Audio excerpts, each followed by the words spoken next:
buen administrador de todas las cosas que Dios te ha dado a administrar, y la clase es la mayordomía cristiana, la parte número 1. Y lo primero que dice, ¿verdad?, el texto es que sin duda alguna el tema de la mayordomía ha sido de gran importancia a través de la historia. Lo segundo, ¿quién quiere leer el punto número 2? Definición de mayordomía. Todavía no, todavía aquí es mi opinión que hoy. Es mi opinión que hoy tiene más importancia que nunca debido a la realidad que la influencia del estilo de vida del mundo se acentúa cada vez más en la vida de muchos de nosotros. Okay, básicamente lo que estamos diciendo es de que la mayordomía en este tiempo tal vez es más importante que nunca, por lo que la influencia del mundo cada vez es más grande. Y el cristiano quiere vivir al estilo de vida del mundo, incluyendo el área de la mayordomía, y no al estilo de vida que Dios nos ha establecido en su palabra. Ok, el punto número 3. Un gran número de nosotros hemos cedido a la mentira del diablo y hemos llegado a creer que todo lo que tenemos es el producto de nuestro esfuerzo personal y por lo tanto tenemos la potestad de administrarlo como nos plazca. Ok, la idea es esta. Algunas personas piensan de que si tienen vida es porque, bueno, tienen vida. Si tienen algún recurso material, es porque ellos han trabajado para lograrlo. Si tienen educación, es porque ellos se han esforzado para tenerla. Y en cierta manera, ¿verdad? Eso es verdad. Pero si lo miramos desde el punto de vista bíblico, en todo lo que tú tienes, Dios te lo ha dado. La vida, las fuerzas para que trabajes, la inteligencia para que estudies. Una persona que no tiene inteligencia no puede estudiar. O sea, hablando, ¿verdad?, netamente de la realidad de que tienes que tener algún nivel de inteligencia para estudiar. Si no tienes ninguno, es bien difícil que puedas estudiar. Pero esa inteligencia Dios la ha dado. Y eso es lo que nosotros estamos tratando de insistir, ¿verdad?, en esta tarde, en esta noche. Dice que esta idea estaría bien si la misma no se contradijera con la enseñanza bíblica que inequívocamente nos enseña que todo le pertenece a Dios. La última afirmación se contrapone a la idea del mundo. La idea del mundo es que todo yo lo he logrado. Es la idea del humanismo. El humanismo no como una corriente a lo filantrópico o a ayudar a los demás. Hay personas que son muy humanas y de eso no estamos hablando de ese tipo de personas. Estamos hablando del humanismo como filosofía. Y el humanismo, ¿verdad?, es la idea de que el hombre es el centro del universo y que todo lo que yo tengo, todas mis habilidades, es porque yo las he desarrollado y básicamente no hay ningún ser supremo que tenga que ver en nada de lo que yo he podido lograr. Y obviamente, ¿verdad?, eso se contrapone en las escrituras, porque las escrituras nos van a decir algo diferente. ¿Por qué no van conmigo a Romanos capítulo 14 y el verso número 11 y 12? Y si alguien lo encuentra rápidamente, lo pueden leer para que así vayamos avanzando en este estudio. Vamos a ver si podemos cubrir lo más que podamos, no corriendo, pero tratando de abarcar lo más que podamos. Romanos capítulo número 14 y vamos a mirar el verso número 11 y el verso número 12. ¿Quién lo tiene? Porque escrito está: vivo yo, dice el Señor, que ante mí se doblará toda rodilla y toda lengua confesará a Dios, de manera que cada uno de nosotros dará a Dios cuenta de sí. Entonces la idea humana de pensar de que yo soy mi propio creador es contraria a las escrituras. La idea humana de pensar de que yo he logrado todos mis logros académicos porque yo soy inteligente en sí mismo es un error. Si tenemos algún tipo de inteligencia es porque Dios nos ha creado con ese tipo de inteligencia. La realidad es que a unos ateos o las personas, ¿verdad?, antagonistas a la realidad de la existencia de Dios, ellos han sido creados por Dios. Y el raciocinio, la inteligencia, las capacidades que tienen son el resultado de que Dios los ha bendecido de esa manera. ¿Por qué no van a Primera de Crónicas? En el Antiguo Testamento, Primera de Crónicas, también nos habla de esta realidad, ¿verdad?, de que nosotros somos seres que debemos siempre tener presente de que Dios es lo más grande y que como seres creados tenemos siempre que darle la gloria a Dios por todas las cosas que tenemos en nuestra vida, siempre, sin importar cuál sea la situación en que nos encontremos. Primera de Crónicas, capítulo 29, iniciando en el verso número 10. Asimismo se alegró mucho el rey David y bendijo a Jehová delante de toda la congregación. Y dijo a David, bendito seas tú, oh Jehová, Dios de Israel nuestro Padre, desde el siglo y hasta el siglo. David en el verso número 10 está reconociendo de que Dios es nuestro Padre y que por lo tanto Él debe ser bendito desde el siglo y hasta el siglo. La expresión desde el siglo y hasta el siglo significa desde siempre y para siempre. Dios debe de ser bendito. O sea, bendito en el sentido de que debemos de reconocer quién es Dios. La palabra que Él usa es magnificencia. La magnificencia de Dios se refiere a la grandeza de Dios.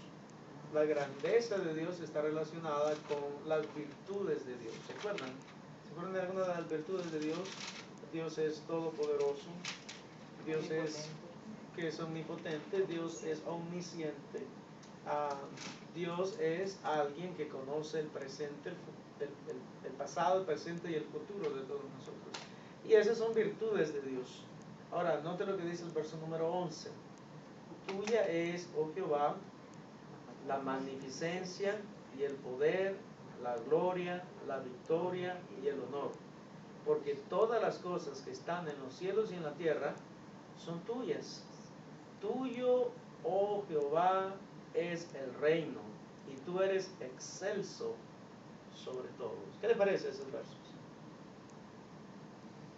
De Él es la magnificencia, de Él es la gloria, de Él es el poder, de Él son todas las cosas que realmente valen la pena.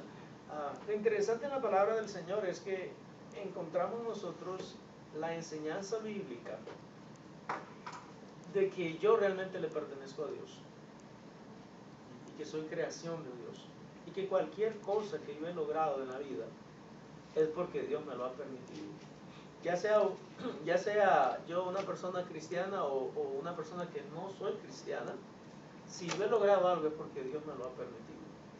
Ahora, la diferencia entre un cristiano y un no cristiano es que el cristiano reconoce que Dios es el que se lo ha concedido. Y el ateo y la persona excéntrica y la persona antagonista a la enseñanza bíblica va a decir, ¿verdad?, de que no, eso es un logro mío. Ahora, sí, es mi esfuerzo. Y en cierta manera, ¿verdad?, no debemos de separarlo demasiado, porque realmente yo soy de la persona que creo y practico y enseño de que tienes que esforzarte. Si quieres lograr algo, tienes que esforzarte. Y no, lo he repetido en algunas ocasiones, no estamos en el tiempo de Moisés, en el sentido de que no podemos esperar que nos caiga maná del cielo. En el tiempo del maná ya se acabó. Ahora tenemos que hacer algo.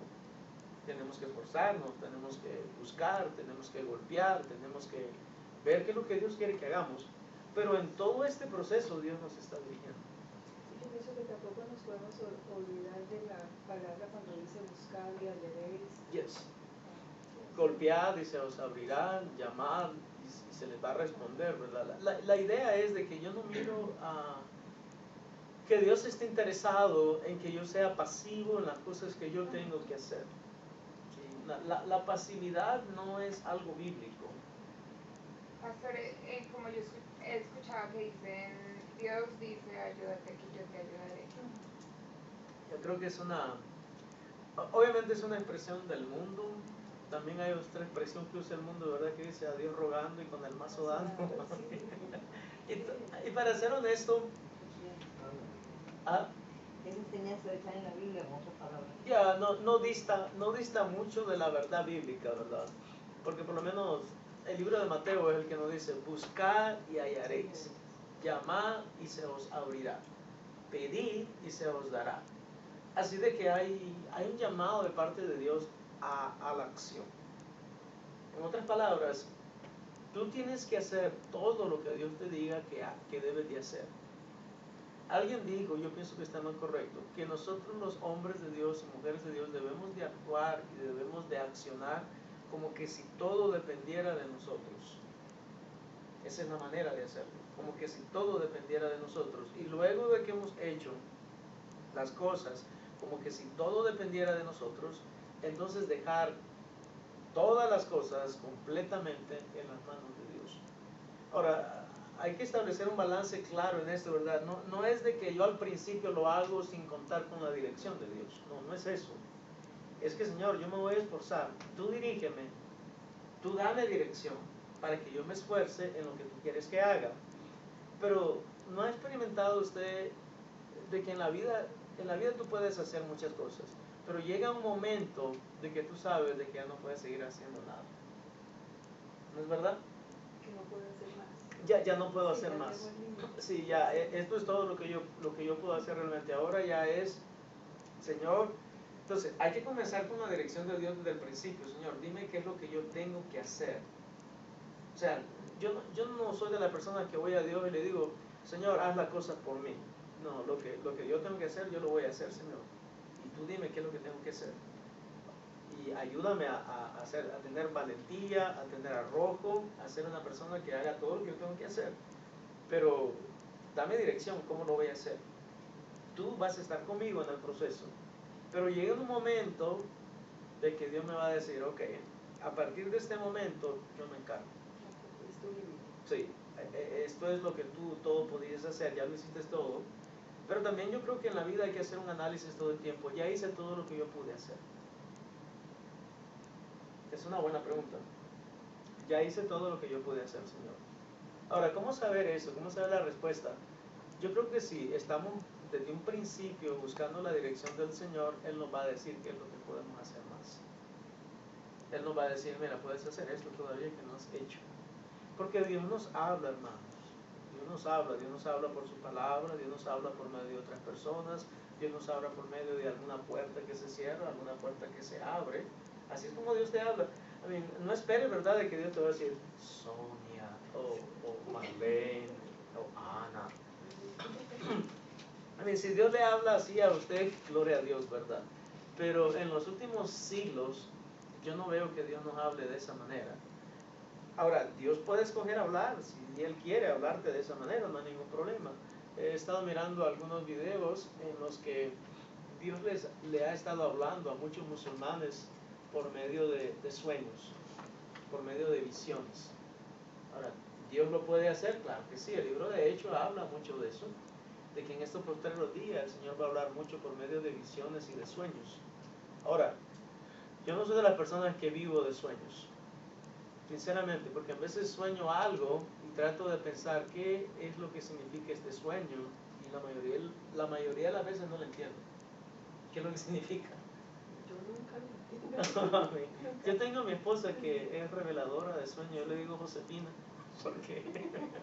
porque en serio, yo le cuento los sueños a ella y ella me los interpreta, Sí. en serio. Así que si tiene algún sueño, si realmente te llama mucho la atención. Yo tuve un sueño recientemente de que hasta fue un poco desagradable. Una pesadilla. No, porque cuando son pesadillas para mí es como que tengo que tener miedo o me siento de que me despierto alterado, me despierto de que algo no estaba bien.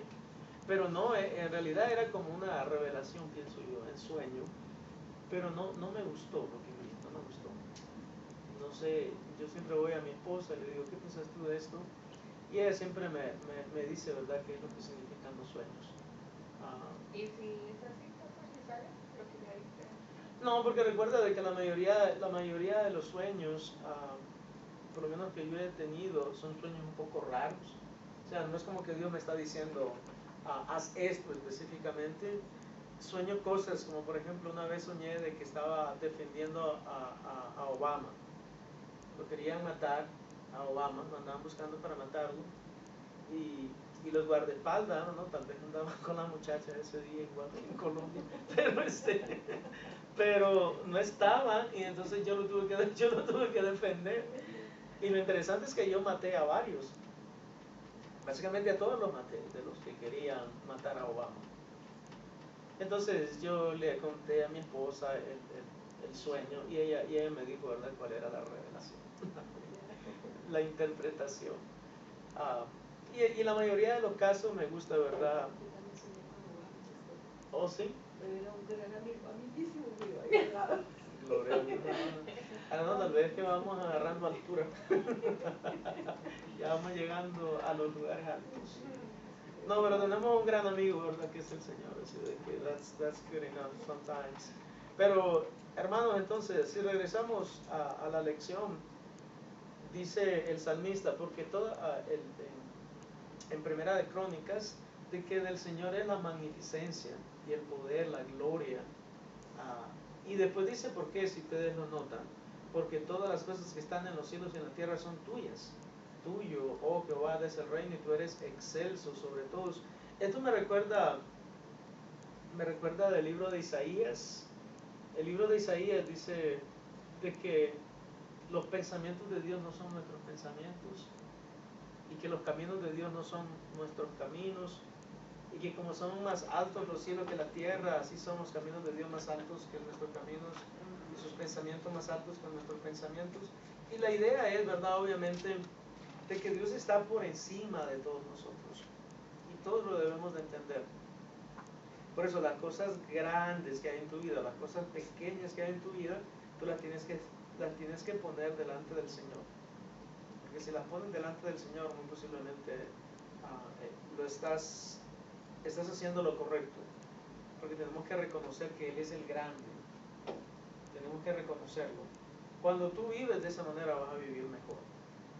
Porque estás apoyado y estás siendo dirigido por un ser supremo, por alguien que todo lo sabe, por alguien que nunca se equivoca, por alguien que conoce todas las cosas. Y es más, si usted mira el verso que sigue, en el verso 12, por ejemplo, las riquezas y la gloria proceden de ti, y tú dominas sobre todo. En tu mano está la fuerza y el poder, y en tu mano el hacer grande y el dar poder a todos. Así de que si usted quiere realmente estar en una mejor posición, ¿a quién tiene que acudir? A Dios, de acuerdo a este verso. Él es el que reparte la grandeza. Dice que en su mano está el hacer grande a alguien, ¿verdad?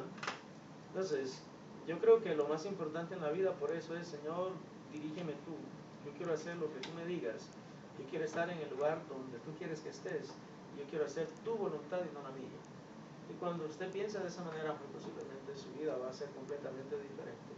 Noten el verso número 13. Ahora pues, Dios nuestro, nosotros alabamos y loamos tu glorioso nombre. Lo que está diciendo el salmista, ¿verdad? Y le digo salmista porque es David. Y él escribe salmos, aunque estos no sean los salmos. Pero reconociendo quién es Dios, reconociendo que Él tiene la magnificencia, la grandeza, el poder, la gloria, la victoria, las riquezas, el dar, el poder, el dominio, el control. Entonces dice, Señor, te damos gloria a ti, te loamos, te exaltamos, te reconocemos, te rendimos culto, te alabamos, te bendecimos, porque tú eres grande, más que todos los hombres, más que todas las mujeres, más que todos los que tienen dominio, más que todos los que tienen poder. Por eso el apóstol Pablo decía, si Dios es con nosotros, ¿quién contra nosotros? ¿Saben por qué decía eso, hermanos? Porque él entendía quién es Dios. ¿Saben por qué nosotros muchas veces vivimos en un mundo, ¿verdad?, de inestabilidad y de desbalance en muchas áreas de la vida? Es porque todavía tal vez no entendemos en su plenitud quién es Dios. Amén. Y que Dios es grande, que Dios es fuerte, que Dios es el dueño de la riqueza, que Dios es el dueño de la plata, del oro, del poder, del dominio, de todas las cosas. Y si es falta de fe realmente, sí, porque el problema mío, el problema de todos nosotros es ese, es fe, falta de fe. Y no tenemos ni un poco. A mí, La fe es demasiada, casi no tenemos nada. Pastor, yo hoy pensaba eso, o sea, a ver, yo a veces como que me meto en circulitos y digo esto no lo entiendo y ahora pienso sí lo entiendo. Por ejemplo, la Biblia dice que la medida de fe Dios la da. A todos nos da algo, aunque sea un poquito, Sí. un poquitito. Entonces, es nuestra responsabilidad crecerla.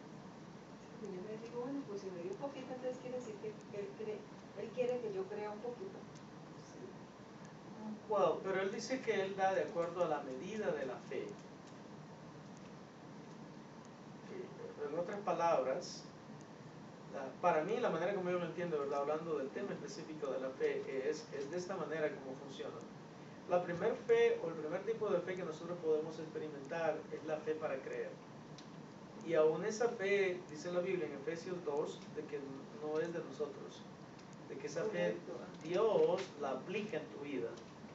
Dios es el que viene y te da la posibilidad de tener esa fe. Ahora, una vez de que tú tienes esa fe, ¿cómo podemos crecer ese poco de fe que tenemos? Para mí, hermanos, la manera de y ¿verdad? Tal vez no es el tema de hoy, pero no importa, podemos cubrirlo. La manera de crecer en la fe, número uno, es crecer en el conocimiento de la palabra de Dios. La primera manera. Número dos, una vez que creces en el conocimiento de la palabra de Dios, tienes que creer que todo lo que la Biblia dice es verdad. Tienes que creerlo. Con la medida de fe que tengo. Sí. Número tres, una vez que crees en todo lo que una vez que crees que todo lo que la Biblia dice es verdad, entonces tienes que empezar a dar pasos de fe. A dar pasos de fe. Y todo comienza pequeño. Yo estoy convencido de que si tú quieres ser un hombre o una mujer de gran fe, vas a tener que empezar a dar pasos pequeños pero consecutivos de fe.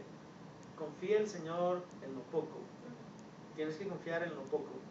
El ejemplo que siempre doy, ¿verdad?, es el ejemplo de Abraham. Cuando Dios le dijo a Abraham, vete a la tierra que te mostraré, Abraham no le dijo al Señor, ok, ¿a dónde voy? ¿Cuándo me voy? ¿Qué es lo que quieres que haga? Sino que él fue movido por la fe. Por eso Abraham es el padre de la fe, porque creyó sin ver. Entonces nosotros también podemos crecer en fe por medio de creerle a Dios en las cosas pequeñas. ¿Cuáles son las cosas pequeñas, hermanos? Por ejemplo, si Dios nos dice, o Dios te dice a ti de que debes de ayudar, o debes de cooperar, o debes de dar, o debes de hacer cualquier cosa, hazlo. No le desconfíes. Si Dios te dice que tú debes de hacer algo, tú lo debes de hacer. Sin desconfianza. Porque si Dios te lo está poniendo en tu corazón, entonces Él sabe por qué te lo está diciendo. Pero así es como vas creciendo. Y gradualmente tú vas a llegar a un punto donde tú vas a tener más fe. Tú vas a tener más confianza en Dios. Porque ahora, si ustedes miran la Biblia, por ejemplo, la Biblia dice también de que, hablando del fruto del Espíritu, ¿se acuerdan del fruto del Espíritu? El fruto del Espíritu es amor, gozo, paz, paciencia, benignidad, bondad, fe, mansedumbre y dominio propio. Entonces, algunas personas podrían decir, pastor, pero ¿no es más fácil recibir la fe por medio del fruto del Espíritu? Sí, es verdad, pero el problema es que el fruto del Espíritu no va a ser una realidad en tu vida mientras tú no aceptes todas las verdades bíblicas. Porque hay una correlación entre esas dos cosas. Lo más que tú le crees a Dios, ¿y qué es lo que le tienes que creer a Dios? Todo lo que su palabra dice. Y mientras tú más lo haces tuyo, tú vas a experimentar esa posibilidad de tener fe y de tener confianza en el Señor. Por eso le digo, hermanos, yo estoy convencido de que el elemento más importante para tener fe, número uno, es haber creído en Cristo. Número dos, es estudiar la palabra. Número tres, es asegurarse de que el estudio de la palabra, yo estoy creyendo todo lo que estoy aprendiendo. Les hago una pregunta en esta tarde. ¿Por qué la mayoría de personas no viven como creyentes? Y van a la iglesia todos los domingos. Pero la mayoría de personas no viven como creyentes. ¿Por qué? Sencillo. Por lo menos en nuestra iglesia, Mi responsabilidad como líder espiritual es predicar la palabra tal y como es. Esa es mi responsabilidad. Y yo les digo honestamente, por lo menos en nuestra iglesia, predicamos la palabra todos los domingos, así como Dios quiere que la prediquemos. Entonces, ¿por qué la gente no cambia si estamos predicando la palabra? Y estoy hablando obviamente en general, de una iglesia en general, como la Iglesia Universal de Jesucristo. ¿Por qué las personas en general no están cambiando? Bueno, algunos no están cambiando porque los mensajes que están escuchando no son bíblicos. Pero hay iglesias, por lo menos yo pienso que en las nuestras se escuchan mensajes bíblicos. Entonces, ¿por qué la gente no cambia si escuchan mensajes bíblicos? Porque no aplican la palabra a su vida. Porque no es tan fácil. O sea, y para algunas, bueno, en algunas ocasiones aplicar la palabra Bueno, no es fácil, a la vida ¿verdad? cotidiana. No es fácil, pero... La palabra dice que el camino es angosto, eso quiere decir que no es fácil. Exactamente, la angostura se refiere a la dificultad. La dificultad. Por eso yo estoy convencido de que ser cristiano, o sea, se lo voy a poner de esta manera. El que vive una vida fácil como cristiano, muy posiblemente no es tan cristiano como él piensa que es. Así de sencillo. Cristiano dividido. Es un cristiano nominal o es un cristiano de dos mundos. O un cristiano no practicante.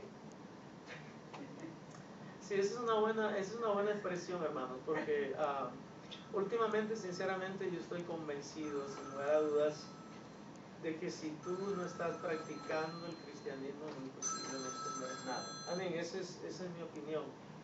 Ahora, y la palabra es practicando. ¿Me puede Sonia alguna vez en su vida hacer algo de que no está bien? ¿Puedo yo hacer algo de que no está bien? ¿Puede usted hacer algo? Claro que sí. Estamos en este mundo, vamos a cometer errores, vamos a hacer cosas que no le agradan al Señor, pero obviamente, ¿verdad? No podemos, como dice Primera de San Juan, estar practicando lo malo todo el tiempo, porque ese es el problema. O sea, en la vida cristiana, para mí, el problema no es de que yo cometa un error, el problema es que yo cometa el error todo el tiempo y todos los días. Estaba leyendo algo que me llamó la atención hoy, que decía, siempre comete errores diferentes. No hagas ningún error, porque realmente ese es un serio problema.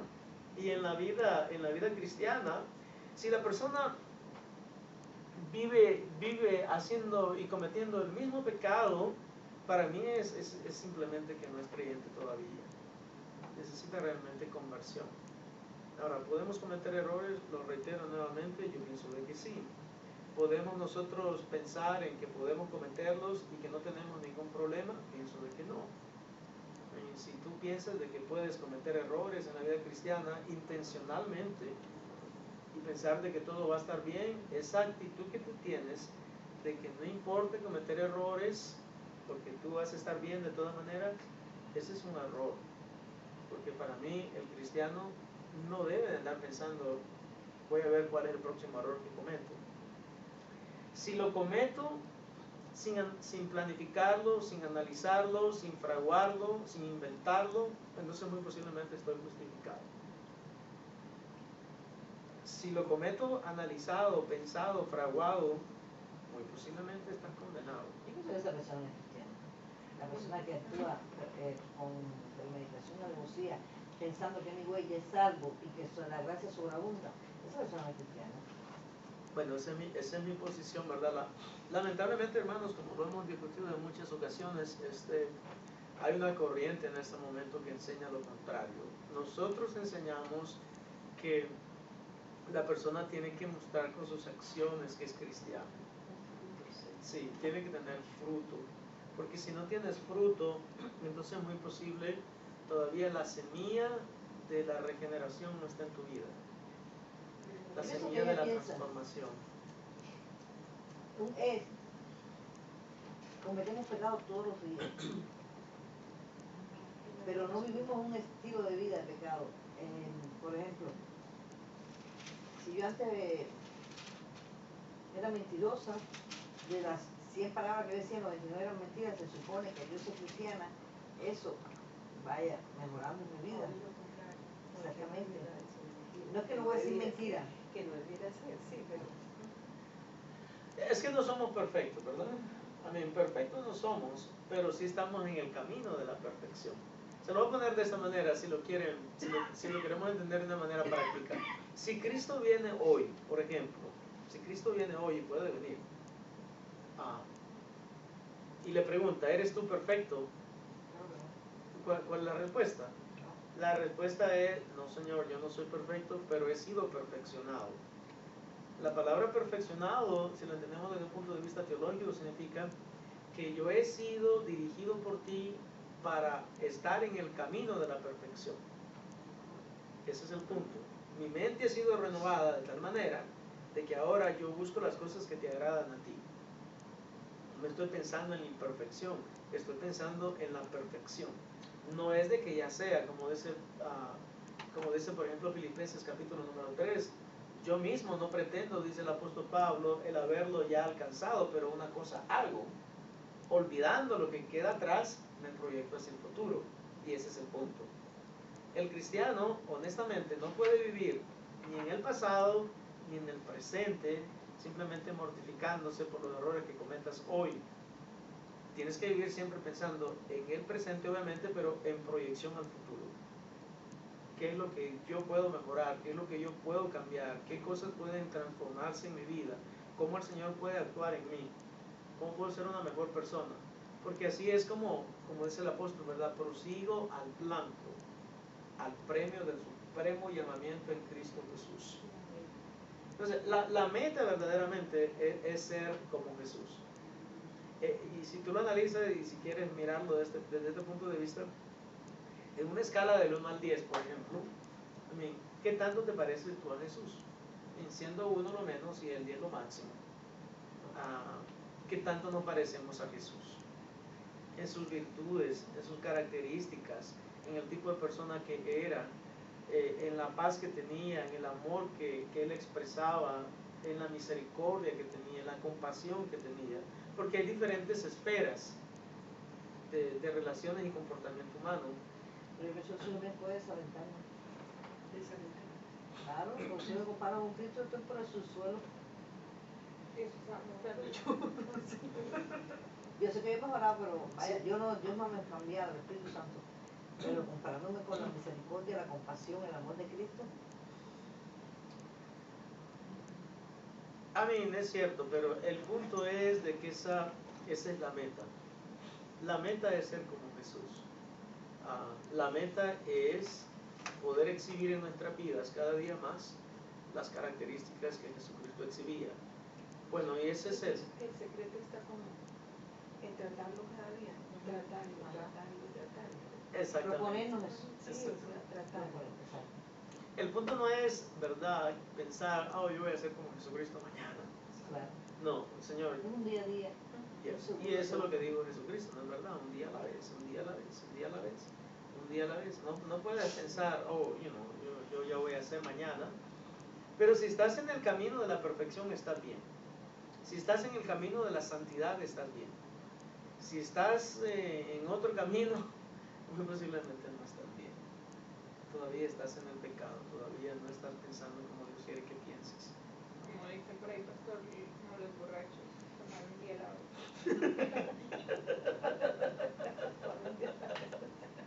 That's right, Sonia. Que tomar un día a la vez. Que decirle a los niños. Tomar que el alcohol. Hay que tomar un día a la vez. Y nada con exceso, todo con medida. Vamos a ir a 1 Corintios 4, del 1 al 2. Donde nos van a regresar a la realidad, ¿verdad? De que nosotros solamente somos administradores. Eso es todo lo que somos.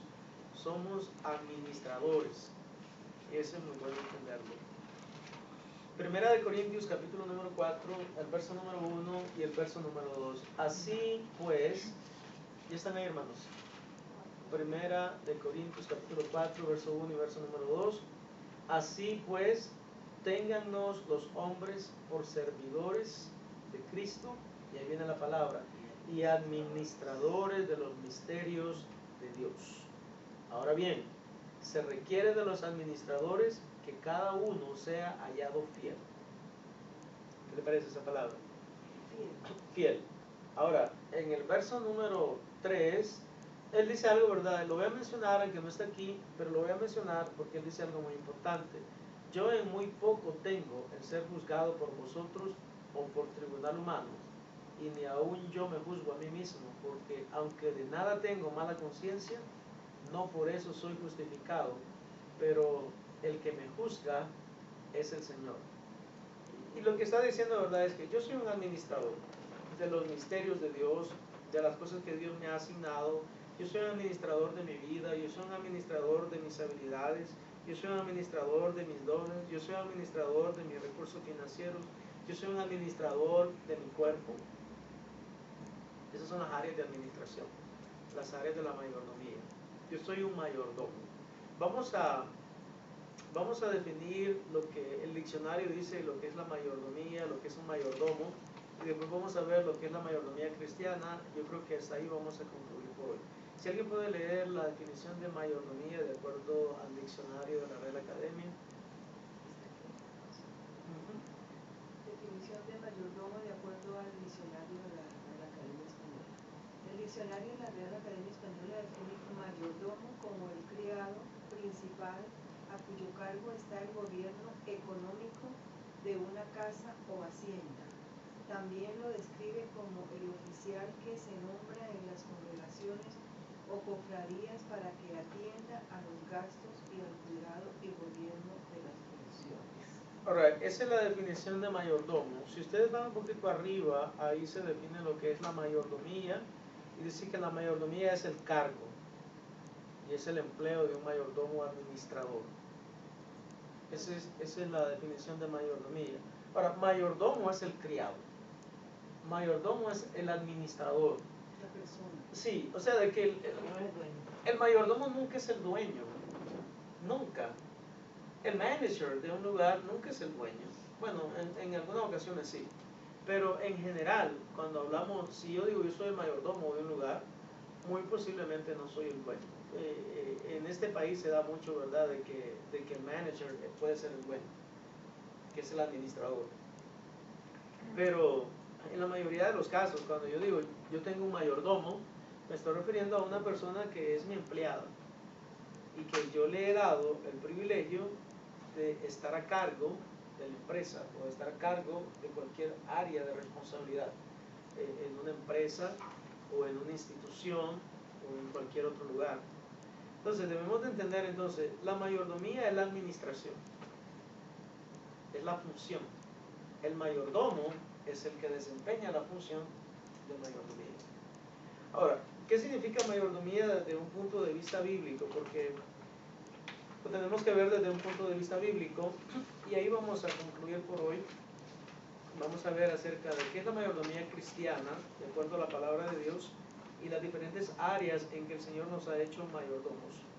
Definición de mayordomía y mayordomo de acuerdo a la palabra de Dios. Mayordomía es la función asignada por Dios a un individuo que le da la facultad de administrar, cuidar, usar y multiplicar los diferentes tipos de bienes entregados a su cuidado. Me gustaría que pongan atención en esto. Tienes que administrar, tienes que cuidar, tienes que usar y tienes que multiplicar los diferentes tipos de bienes entregados a tu cuidado. No necesariamente esto va a ser verdad en cada una de las áreas de la administración o de la mayordomía, pero en la mayoría de los casos sí, vas a tener que cuidar, vas a tener que usar y vas a tener que multiplicar. Por lo tanto, un mayordomo es un administrador, protector, inversionista y a la vez beneficiario de los bienes asignados. De acuerdo a las Escrituras, un buen mayordomo cristiano bajo ninguna circunstancia se apodera o se hace dueño de los bienes puestos a su resguardo. Porque eso se llama malversación y es obviamente algo que está penalizado en realidad. Entonces, un mayordomo nunca puede decir, no, yo soy el dueño ahora de esto. Eso en contra de la realidad de su mayordomía. Y es lo que hacemos. Exactamente, es lo que hacemos. Porque exactamente, me gusta la expresión, y es lo que hacemos. Porque yo pienso que yo soy el dueño de mi cuerpo. Eso no es lo que dicen algunas personas. Es mi cuerpo y a ti qué te importa, yo hago lo que quiero con él. Pero eso no dice la Biblia. La Biblia dice, no. Bueno, debemos entenderlo, ¿verdad? Ahora sí, Un cristiano no puede hablar de esa manera. Un cristiano no puede decir, este cuerpo es mío y yo hago lo que quiero con él. No, por eso yo hago lo que quiero. Porque no es tuyo. Dice la Biblia que este cuerpo que tú tienes, el Señor lo compró por un precio.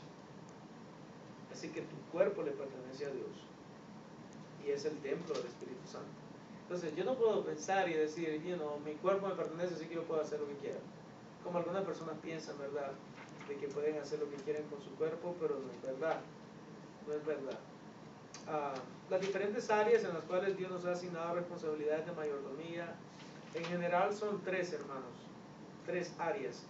Lo primero es nuestra vida espiritual. La vida espiritual se refiere en este caso no a una vida espiritual de acuerdo a la enseñanza escritural en la manera que yo vivo de un hombre espiritual, sino que estoy hablando específicamente de la vida. En otras palabras, tu vida le pertenece a Dios. Como lo vamos a aprender la próxima semana.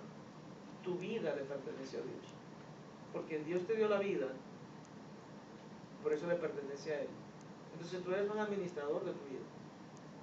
Por eso es que el cristiano debe de asegurarse de que no hago nada, ¿verdad?, que va en contra de la voluntad de Dios en relación a la preservación de la vida.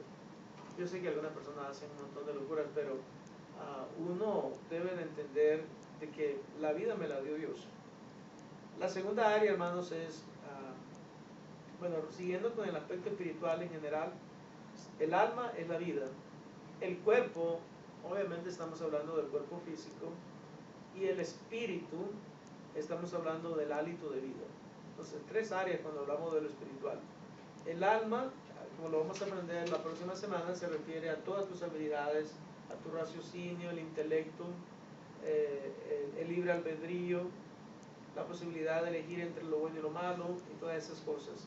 El cuerpo se refiere al aspecto físico de tu vida y el espíritu se refiere al aliento de vida. 3 cosas que muchas veces no distinguimos claramente, y verdaderamente yo creo de que siempre vamos a estar intrigados entre lo que es el espíritu y el alma, pero nosotros enseñamos y creemos de que el alma y el espíritu no son la misma cosa, como algunas personas enseñan. Nosotros creemos y enseñamos que el espíritu es el aliento de vida y que el alma se refiere, ¿verdad?, al conjunto de todas tus habilidades y capacidades intelectuales que tú tienes, incluyendo el raciocinio, la capacidad de discernir, el libre albedrío, la conciencia y los sentimientos. Todo eso forma parte de lo que llamamos el alma. La segunda área, ¿verdad?, son nuestros recursos financieros, las habilidades y talentos. Y lo último es nuestro tiempo. Entonces, recapitulando, ¿cuáles son las áreas de la mayordomía? Primero es la vida espiritual, en la que hemos incluido el alma, el cuerpo y el espíritu. Segundo, nuestros recursos financieros, nuestras habilidades intelectuales, nuestros talentos y nuestros dones. Y lo último es nuestro tiempo. ¿Tienen alguna pregunta, hermanos, hasta acá? Yo pienso que cuando logremos tener una buena mayordomía de nuestra vida espiritual, las otras dos por sí solo van a quedar. Yo estoy convencido de eso. Es que lo más importante es lo espiritual. Y recuerda que estás hablando del ser integral. Exacto. Sí, de una manera holística. Porque cuando tú tengas una buena administración de tu vida espiritual, de tu cuerpo, de tu espíritu, de tu alma, tu recurso financiero pues, le vas a dar buen uso. Y a tu tiempo le vas a dar buen uso. Por eso, el problema del hombre, por eso en general, es un problema espiritual, en todas las áreas que lo veas. Porque si tú estás bien espiritualmente, vas a estar bien en las otras áreas. El problema es espiritual. La mayoría de las personas no lo quieren aceptar y piensan, no es un problema espiritual. Cuando la palabra dice, la Biblia, no sé en qué parte que dice, no sé si fue cuando la visión de Pedro, que no contamina lo que entra a tu boca, sino lo que sale de ella. Ahí entra el juicio que está la mayordomía. Pero cuando tenemos una mayordomía de nuestro cuerpo, nuestra mente va a estar fijada en Cristo, va a estar fijada en Dios, y no la vamos a centrar en los vicios. Y porque mientras que la cerveza esté en el estante, a mí no me hace daño. Me va a hacer daño cuando entre, pero si mi mente la tengo tengo que esperar que llegue a la casa para tomar una cerveza fría, que me esperar con el congelador o un cigarro, o no sé, esas cosas. Si tu mente la tienes limpia, pues no importa dónde esté la cerveza, no va a llegar a tus labios. Es porque tú tienes una mayordomía de tu mente, la estás ocupando en las cosas de Dios, pienso yo. Es como lo que decía ayer el pastor, que nuestros ojos son la lámpara del cuerpo. También. O sea, por eso les digo, hermanos, que para mí el triunfo está basado en la Biblia. Si tú lees la Biblia y la practicas, el problema del cristiano es bien sencillo, que no la leemos y que cuando la leemos no la practicamos, o cuando la oímos no la practicamos. Porque yo predico por lo menos 52 mensajes en la iglesia cada año. Cada semana estoy predicando un mensaje. Y si la gente realmente escuchara lo que se dice y se fueran a practicarlo, por eso dice la Biblia, no sean oidores olvidadizos de la Biblia, sean hacedores de la Biblia. En otras palabras, haz lo que la Biblia te dice, hazlo. Ahora, pero eso se aplica en mi vida. Yo pienso como no lo estudiamos, ¿no? Porque como uno cuando va a una clase, ¿no? O sea, cómo se aprende y cómo después, ¿sí? Un arquitecto va y da la clase y se fue y nunca practicó, nunca estudió, nunca la estudiamos, o sea, por eso Dios nos dice que la estudiemos, que debe ser cada día. Uno dice Si que no la estudiamos podemos oír 200 mensajes al año, pastor, y vamos a seguir en la misma, o sea, Pero por lo menos, porque es que oírlo sí uno oye, pero de verdad, si uno no se detiene a analizar cada cosa y aplicar cada cosa, pero como dice la gente de México, ¿verdad? Por lo menos de perdida, por sí, lo menos una cosita, de que uno de perdida, cada sí. predicación, una sola cosa, Si sacaras algo, una o dos cosas que Dios te hable por medio de un mensaje, diga, yo lo voy a aplicar a mi vida, lo voy a aplicar. ¿No? Por ejemplo, el mensaje de ayer, ok, Dios me habló, me dijo que yo no debo de mentir, por ejemplo. Entonces, no voy a mentir, en todo lo que dependa de mí, no voy a mentir, porque no me quiero hacer asociado con el enemigo. Entonces, si tú decides eso, y lo practicas, y lo practicas, y lo practicas, y lo practicas, vas a lograr mucho, porque es un desarrollo gradual. La semana próxima escuchas acerca de la confianza en Dios. Pues voy a confiar en Dios. Voy a confiar en Dios. Yo decido en ese día que voy a confiar en Dios. O el Señor me invita a que yo tenga más fe. Señor, yo quiero tener más fe. Ayúdame a tener fe. Ayúdame a confiar en ti. Pero lo que yo veo lamentablemente, ¿verdad? Es que muchas veces no aplicamos a nuestra vida las enseñanzas bíblicas. Y después nos preguntamos, ¿verdad? ¿Por qué estamos donde estamos? Pero también puede ser cuestión de prioridades, ¿no, pastor? Si de pronto la prioridad de uno se convierte en agradarle a Dios, también las cosas cambian. no aplicamos la Biblia. Yo estaba buscando la parte que dice que la llevarás cuando te levantes, cuando te acuestes, en la calle, en la casa. Si realmente hiciéramos eso, no sé para nada. Porque la estábamos estudiando y la estábamos poniendo en práctica. La vamos viviendo. Pero yo creo que podríamos tal vez ahora no, porque las cosas comienzan con un grupo pequeño, pero 4 pueden tomar un compromiso y decir, todo lo que la Biblia me diga yo lo voy a hacer. Si la Biblia me dice que yo perdono, yo perdono. Si la Biblia me dice que dé, yo voy. Si la Biblia me dice de que estudie la palabra, estudie. O sea, de que todo... más obediente. Ajá. Pero la idea para mí, hermano, y este es el punto, ¿verdad?, de esta clase, el punto de esta clase es, por eso es un grupo pequeño, de que lo que escuchemos lo pongamos en práctica y que lo que comentemos lo pongamos en práctica. Si la Biblia me dice, tú eres un administrador de tu cuerpo, Señor, si yo soy el administrador de mi cuerpo, entonces yo voy a cuidar mi cuerpo, porque este cuerpo no me pertenece, este cuerpo te pertenece a ti. Señor, si yo soy un administrador de mi mente, entonces yo voy a administrar bien mi mente. Eso es una realidad, Sí. Cuando uno toma esa decisión, yo he puesto en práctica en mi vida. Yo de hecho yo tengo mucho miedo a los pecados que no se ven, al egoísmo, a la ira, esas cosas que están en la mente tuya y en tu corazón, pero que nadie las puede ver. Yo puedo estar llena de odio y me estoy riendo contigo. Y siempre he tenido mucho miedo a eso. y yo he decidido poner en práctica, y se lo digo a la gente, pensarán que es mentira. Cuando yo estoy en mi casa haciendo algo que no requiere mi inteligencia, no es una agresión, lavando los trastes o algo así, yo empiezo a pensar cosas de que me recuerdo, como hizo Sonia en el campamento, qué cosa más grande, esa muchacha me alteró, me subió la presión, y ahí voy, maquinando una cantidad de cosas. Pero no le hiciste nada, Sonia, tú. No, un ejemplo, es un ejemplo, ¿me entiendes? Estaba preocupado. No, voy maquinando, ¿me entiendes? Y voy creando odio, voy creando rencor y me voy alterando, me sube la presión, la úlcera se me consume.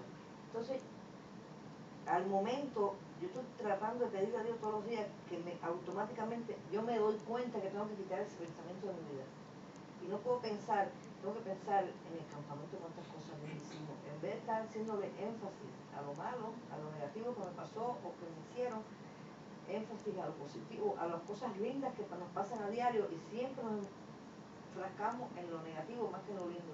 Cuando llegamos nuestra mente de eso, el Espíritu Santo se va haciendo cargo y se va apoderando de nuestra mente y de nuestro corazón, y nosotros damos la oportunidad a Él que nos vaya dirigiendo. Yo estoy tratando de ponerlo en mi vida en práctica así, de esa manera. Porque el resto, hermanos, la influencia negativa obviamente no viene de Dios. Y como lo explicábamos ayer, eso, las influencias solamente pueden venir de dos lugares. Y si no es de Dios, es del enemigo. Y tenemos que, por eso Pedro dice, resistan al diablo. O sea, y esa batalla que tú estás hablando es una batalla de resistencia.